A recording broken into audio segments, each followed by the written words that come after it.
Kaysee from Los Angeles Gallery of Art, and welcome to Crescent Bay, Laguna Beach. I'm gonna get set up, and it literally is gonna just take me about 15 seconds because I have the Etchr Slate Mini, and all of my art supplies are ready to go once I unzip it and stick it on my tripod. So you'll see how easy it is for me to get everything set up. I keep my paints on a sponge inside of a tin that came with a watercolor set, but any tin might do. And this sponge is called a cellulose sponge, and I purchased it on Amazon.com. I am so ready to get started. I have already primed and prepped my paper, which is an Etchr Lab, the perfect sketchbook. It's one of my favorite sketchbooks, and I use almost all Etchr sketchbooks for all of my paintings. I've primed it with acrylic gouache so that the gouache on the bottom, the bright red that you see, doesn't pull up when I'm using gouache on top. If you pick any kind of gouache, make sure that you understand that if it's a regular simple gouache, anytime you re-wet it, it will activate again. So if you want something permanent in the background that doesn't pull up into your whites and your shadows, etc., make sure you use something like an acrylic gouache or even a regular acrylic because that will prevent it from coming back up since acrylic gouache will be permanent once it is dry. You can't reactivate it. I first wanted to lay out my painting a little bit, although I think maybe this is a little too centered.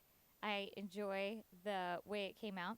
The second part I'm doing is you'll notice that I'm putting sky color in the left side of each of these hills that I've indicated. That's because it's very overcast out and the hills kind of fade into the sky on the left side.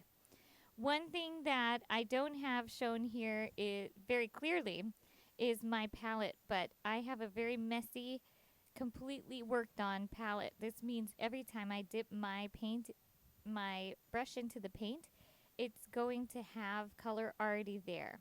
The good thing about this is that I can just modify the color to look like what I want for my painting. So you'll see that I can do subtle changes really easily just by pulling up paint that maybe I left there last week. It's awesome. I work on the Etchr Slate Mini as my main table, but I hold the sketchbook in my hand so I can hold it up, I can push it back, I can do whatever I need to do to take a look at it. A lot of people use their Etchr Slate with the sketchbook on there, and I feel it takes a little too much space for me, and I'm a pretty dynamic painter. Even when I'm doing oil paintings, if it's on the easel, I'll sometimes just grab it, pick it up, paint on it. So it's all personal preference. The most important part of any painting is that you enjoy it, as in you have fun. The tactile feel of paint going on paper for me is one of my favorite sensations in the world. I just love the way the gloop glops onto the paper. It's my favorite. And one thing sometimes I get a little bit obsessed with, oh, I want to go paint Dana Point because I have a show coming up in Dana Point on June 11th, 2023, in case you're watching this next year. And I want to go do a landscape, some seascapes, blah, blah, blah. But one thing that I really enjoy is just painting glop on my paper. And I need to remember that the real reason that I paint is not because I want to go do a seascape or a landscape or I have a Dana Point juried art show coming up. It's because I love painting. And so taking all the pressure off means that if I wanted to come up here and just start doodling a portrait on this gorgeous overlook of Crescent Bay, I certainly can if that's what I want to do. And that is something that you will want to give yourself permission to do because we sometimes get caught up in what's going to sell, etc. And we lose track of the real reason we paint, which is that we freaking love it. It's awesome! And the more you do, the better you get, regardless of what you're painting. So you might as well have fun doing it. So over here, there's a lot of reflected shadow, and it's very green. So from what I understand from photographs, this area has really green water during the bright sunlight. But I'm on an overcast day, so you'll notice all of my hues are very muted and very toned towards blues and purples. The ocean over here in California tends to lean towards like this is how I say it. The If you look at my palette, there's a yellow and then there's a yellow green, and to the right of that yellow green, just below the darkest blue, is this very bright bluish purplish color by Daniel Smith Gouache. It's their new artist gouache line, and it's called Lavender. And literally, this color looks like everything in California to me. It's fantastic. Each area that I've been to kind of has their own color tones. So Arizona is really vibrant. It's very dusty. It's very warm, very orangey. And California is very pastel. It's very lavender. It's very beautiful, muted colors. Now you might go into the city and you see a lot of like stark grays, or maybe you're out in Long Beach and it's all greens because there's so much luscious lagoons. There's beautiful overgrown palm trees and all kinds of stuff. So you'll notice that my color tones near the ocean, especially on foggy days, have a lot of that Daniel Smith lavender in it. And later, you'll see I just literally pick up that lavender and put it into parts of my painting because it really reflects what I'm seeing. For these sandy areas over here, I'm trying to get the transition between the sand and these will be my cliffs. But I had a really hard time mixing sand when I first started painting beaches. I've come on a mixture that works for me, and that is yellow ochre with white and pink. I don't always use the pink in there if it's muted, so here you'll see I'm actually using a little burnt sienna instead of pinks. But I do think I see a lot of pink, especially near Huntington Beach. Each beach location also kind of has its own color tone. Huntington Beach has a lot of pink in it. The Bolsa Reserve area has a lot of pink in it, in my humble, colorful opinion. So I will use what you'll see, the bright pink there, which is Holbein. Actually, my rose color is also Holbein. I use pinks from Holbein. They're awesome. Now I'm adding in some reflections, and actually I think some of what I'm using is, Daniel Smith Lavender. You see me just dip in there and use straight up Daniel Smith Lavender, and then I'm going to put it anywhere I see it. But it does make a wonderful reflected sky tone, especially on the West Coast. And I would recommend something different depending on where you are. So kind of figure out what's your MO for your sky over there. So I use that lavender gratuitously, and it mixes into pretty much everything I do. I'm adding in darks, and one other thing I want to talk about is green. Green is extremely challenging for me. So what I was doing here, instead of doing straight up green, was I'm taking the purple or blues or blue purples that I see in the cliffside, and I'm adding a tiny bit of either bright green or yellow ochre or just green. So instead of thinking of it as green that's toned purple, I'm thinking of it as like purple that's toned green. And if I need to brighten it up, I can. And if I need to tone it down, I can. But I'm trying not to think of it as this is a color of the tone green, because I tend to go way too saturated. And in sunny situations, that might work. But in this situation, everything's super overcast. All of the changes in tones and values are very subtle. Also, I'd like to take a moment to thank my number one painting companion, who you can see in the upper right-hand corner. My dog, Kimchi. He's the best. Usually I'll put a jacket out for him, and he just sits there and chills. Sometimes we sit next to each other if I'm sitting, or he'll lay on my jacket while I paint, and he's always around.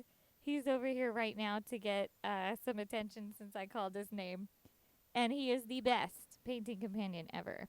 He knows what we're doing. He knows that he's chilling. And his favorite thing is to hang out with his mom, so he loves it. Plus, I take him on a walk as a reward afterwards. We drove, after we painted this one, as in me and my dog, drove to Laguna Beach. And we just pulled over at some random 2-hour parking spot, and I took him on a walk through the neighborhood. He was very happy. Right, Kimchi? He's looking at me, but you can't tell because you're watching me paint. So, one of the things about also the subtlety of Overcast, especially in California, there's not a huge value difference. And you'll notice I tend to go a little too dark. I love bright stuff, and but I love painting dark. It's a habit from my oil painting. So I like try to keep everything toned really dark. One problem with this is that when I go to put wax to seal this painting, it's going to make everything really dark, and it's going to look like one of my oil paintings, which is fine, except that these are supposed to be a little bit more cheerful. So later, not right now, because you're watching this video, I assume you're just looking for cool tips. So my big tips is, make your greens into the purples. Don't make it a green, just make it like a purple and add green. My other biggest tip is the sand is yellow ochre with white and pink. And that Daniel Smith Gouache Lavender can make reflected light on everything, basically. And here you'll see I'm doing those greens once again. I have taken the green, just a little bit of green, into my purple. And you can't see it because it's just off the left side there. But you can see it when I put it down. It's not that far off from the purples behind it. That, and when you're doing the reflected light, you can put it on the wet parts of the sand. You can put the sky color. You're going to want to see some of that on the cliff edge, because especially on overcast days, it's really wet over here. We get this beautiful fog in the morning, the marine layer, and it makes everything kind of glisten. And that means you'll see more of the sky reflected, because the sky, first off, right there, the fog is literally, we're walking in the fog. Unlike normal, when the sky is way, you see the whole atmosphere. There's not a lot of huge shadows, so that sky really shows up everywhere. I use Daniel Smith Lavender, and that's pretty much it. But I'll mix it into my cliffside color. When I put in my original layout, you saw it was just blank purples, and it was in the shadow areas. So one thing that I think about often is that I want my shadows and my lights to be pretty distinctly differentiated, even if it is such an overcast day that everything looks very similar, like today. But the cool thing is that those purples, because this is not an acrylic gouache, this is regular gouache, they show up again when you put your cliffside paintings on there. And here I'm going to stick these palm trees in there. The palm trees are really, really, really, really, really more like burnt sienna at the bottom. So you'll see that I'm mixing basically a dark blue purple with a little burnt sienna and a tiny hint of green. And then I'll put more of the greenish green on top. The way to differentiate your plants is that you want to take a look and see how warm or cool it is, or how vibrant. So sometimes things are like super like yellowy. In this case, because it's overcast, there's nothing going to be too yellow. And if I go too yellow, I might have to fix it. But in this case also, the palm trees have a lot more red in them than the trees that you see on the left side. So you'll see the big differences there. Also, when you use gouache, it will dry slightly differently than how you put it down. I don't pay any attention to this whatsoever. I just do it how I see it, and if it dries too dark, I go back over it later. I don't care that it dries dark. It's too confusing to have to think about, oh, what if it dries darker? What if it dries lighter? Does it make a difference? Because I'm painting, it's drying as I go. In 10 minutes, when I get back to the place that I was rotating away from, I'll see it and I'll darken it. And the other thing that I do is, you see that I have black tape around the outside edge of my painting. In this case, I did not put the tape on hard enough, so a lot of my acro gouache leaked under the tape, unfortunately. But that tape does change the way I perceive values. I think maybe it makes me tend to go a little dark as well. So what I do is, when I'm more or less done, like with my outdoor painting, this painting took me about 36 minutes. Usually my paintings have been averaging 25 to 36 minutes. And I mean literally 36, because half of my videos are 36 minutes long. So after I'm done with that, though, I don't need it to be perfect. One of the things I can do is take that home and use my photo reference. Once I have enough color information, in the painting itself, I don't actually need that color information anymore. I can use the photo reference to correct any drawing issues. And that's also when I'm going to correct some of those problematically light values. Because one of the things is that when I take the tape off, it's going to look massively different, which you'll see because I'm going to show you what it looks like when I take the tape off. It'll look massively different, and the relationships look a lot different. So sometimes when I take the tape off, I don't think I need anything done at all, and sometimes I do. So I take it home with me, I take the tape off, I look at my photo reference, I decide if I want to add or subtract anything. It's usually another 5 to 10 minutes of painting, which you'll see on some of my other videos. This particular painting didn't end up, I didn't end up changing much because I did it while I was there, which you'll see in a bit. So don't be afraid to, once you've got that color information in, you see me putting in like a greenish, but it's actually part of the purple in the background there. Once you've got that color information, you can take that and kind of like correct your, sometimes I paint the horizon line tilted a little bit. that's my worst drawing problem with these landscapes. I always do the damn horizon line tilted. Or like in this case, you see me finagling those rocks. I knew that I would want to change those rocks, so I did not give them too much attention because I figured I would just fix them up when I get home. And I add a lot of little dark shots. This is going to be my darkest dark, so it's usually black and purple. I love purple. Purple's in a lot of the shadows, especially when it's a warm day. And in this case, because it's overcast, it's a little bit more of a warm shadow, but I went ahead and added a lot of purple because purple has both blue and red, so you can kind of make it look like it's warm. You can make it look like it's cool. It's up to you. And again, these are things that I'm not actively thinking about. I could not care less. I just like the way purple looks with black. If you really want to get good at gouache, if you really want to, just go out there with like a sketchbook cut out into thumbnails and paint for fun and do whatever the hell you want. Within the first couple pages, you're going to figure out what's wrong. So you're going to go, oh, I don't like the way I didn't set up the where I was going to put the stuff first, so I ended up cutting this tree off. Okay, so next time you don't cut the tree off. And then you'll go, oh, I see this black looks too black, or it's too bright, or it's too cold or too warm. Great. Now you know that information for your next piece of your sketchbook. After you've gone through several sketchbooks, which are just for fun, there's no pressure. You don't have to sell anything. You don't have to post anything. This is just for you. Then you're on your way to painting the real way. So that way you don't have to think about all these things at once. Oh, is it too light? Is it going to dry lighter, darker? But the one rule that I firmly stand by, and I believe it is what makes the difference between a painting that I say has life or a painting that does not have life, is that you can have the most beautiful values in the world, you can have perfect drawing, but your temperatures are wrong. It's not even the color, it's the temperature. When the light is cool, like you see here, the shadows are going to be warmer. So you'll notice my cliff side has quite a warm vibe to it.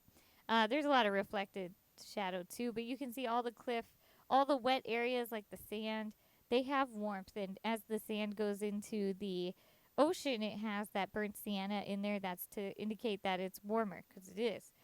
If the sky, however, is bright, warm sunlight, there's going to be cool shadows. So cool light, warm shadows. Warm light, cool shadows. I've seen things that simplify it down to warm, cool, warm, but that's not exactly right. It is warm light, cool shadow, and then sometimes you'll see a reflected light. That light might be warm, or that light might be some cool backlight. If you're looking at Kailoon Chu's awesome oil paintings, he always uses these beautiful, vibrant backlights that are really cool. He paints like glowing portraits. That one's really cool. But again, it wouldn't be necessarily warm or necessarily cool. It's just vibrant, cool, hot light. I love it. Okay, so now you can see I'm actually holding it up to look through the camera because the camera's a lot smaller. I can't step back in the location that I'm at. I always recommend stepping back, but if you can't, then use something small like your camera screen. Hold out your portrait and say, hey, what's sticking out? What's causing my eye to like go crazy? and then fix it and then hold it up again and enjoy this beautiful view of Crescent Bay in Laguna Beach. Me and my doggy were hanging out at. This is a park. I think it's called like Blufftop Park or something. And they have free parking all around, but please be respectful of the people who live there. They have a lot of their driveways get blocked a lot, which is not cool. Okay, so now I'm going to take the tape off and compare it again because, again, my values tend to be very dark because of my tape. I might switch to white tape. Who knows? And I've been cutting all of my paintings out of this sketchbook. So you'll notice my paper wobbling a bit. It's because there's like whole sections missing from the back. I've been cutting them out. Oh, yeah. Okay, now I'm going to show you how easy it is to to put away my Etchr Slate Mini. I swear this thing's a game changer. I've used it every single day. Since the art supply warehouse in Westminster had their sale, I bought this the first day I went to their sale, and it's the best thing ever. It's on my tripod here, but sometimes I just hold it by the strap, like if I'm out at the nature reserve or something like that, and there's nowhere for me to really put a tripod, or if I'm trying to be incognito, because sometimes people are, people are people.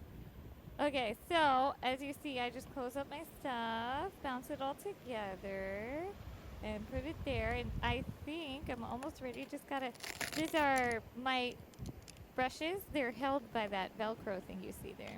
It's like an elastic with Velcro. So I just move them over so that they don't stick out. And voila! I'm done. It was that easy. Here's a shot from the beginning of my Etchr slate on the tripod, as well as this epic vista.